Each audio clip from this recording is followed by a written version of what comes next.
Yaralar şiddetiler içimde, Kudüs bir şehit düşlerimde, bir Kudüs bir şehit düşlerimde.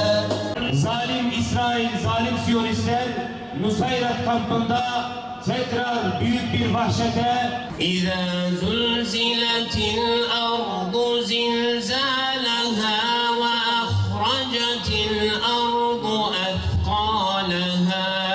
يعمل مثقال ذرة خيرا يره ومن يعمل مثقال ذرة شرا يره.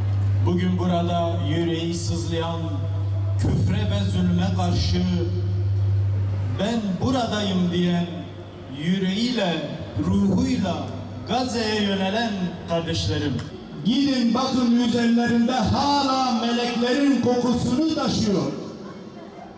Dün gece maalesef Nusayrit mülteci kampında yüzlerce kardeşimiz şehit edildi.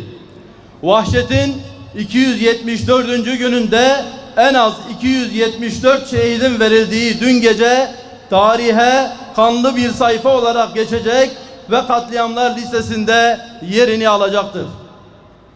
Bu vahşetin vebali ümmetin boynundadır. Bunu unutmayalım. Bu vahşetin vebali tüm dünyayı kasıp kavurmaya yeterlidir. Bugün Gazze'nin başına gelenler Müslümanların kardeşlik duygusunu terk etmelerinden dolayıdır. Kardeş olması gerekenler birbirlerine sırtlarını dönmüş, bütün kafirler ise yek vücud olup Gazze'nin üzerine çullanmışlardır. Küfür tek millettir. Acı gerçeğini görüyoruz.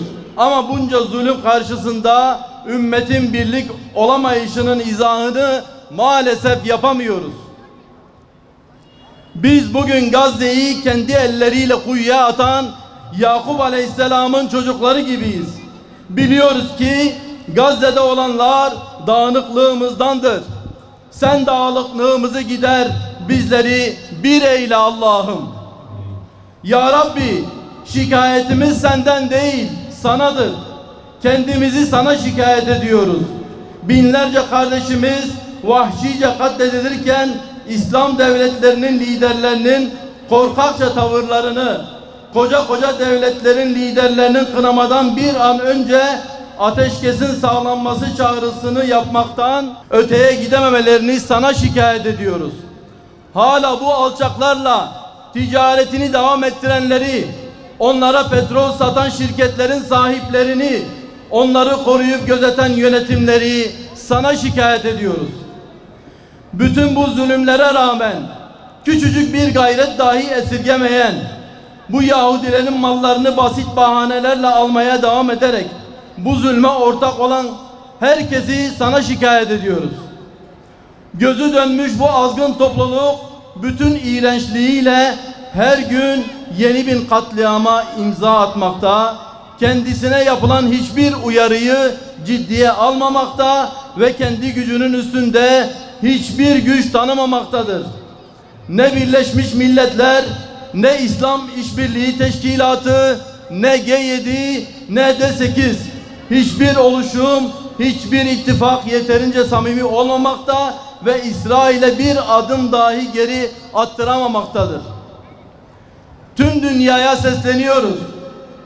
Herkes şunu çok iyi bilmelidir ki içinde bulunduğumuz hal bütün hukuk sistemlerinin iptalidir. Bütün medeniyetlerin çöküşüdür. Bütün insanlığın ölümüdür. Ya insanlık adına bir an önce gerçekten caydırıcı ve bu zulmü önleyici bir adım atılır ya da bütün bir insanlık Gazze'nin enkazına gömülür.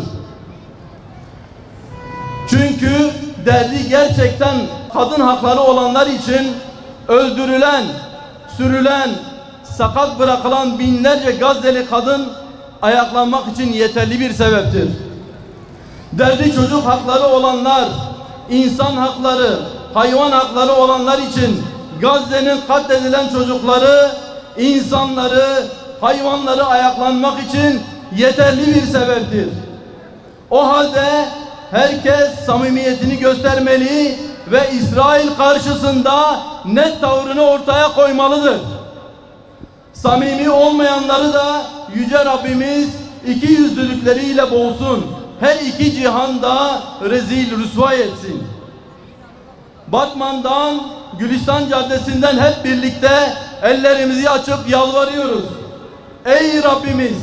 Bu dağınık ümmeti bir araya getirecek, İslam kardeşliğini bütün milli ve maddi menfaatlerden üstün tutacak, ilahi kelimetullah davasını yeryüzüne yayacak liderler nasip eyle.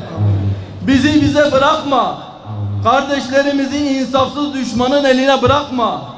Kahhar ismine yaraşır şekilde onca mazlumun intikamını bu zalimlerden al. Düşmanın kalbine korku sal. Bildiklerini dağıt. Planlarını başlarına geçir. Allahümme ansurhum nasran azizan muazzara. Allahümme aleyke bil zalimin vel kafirin.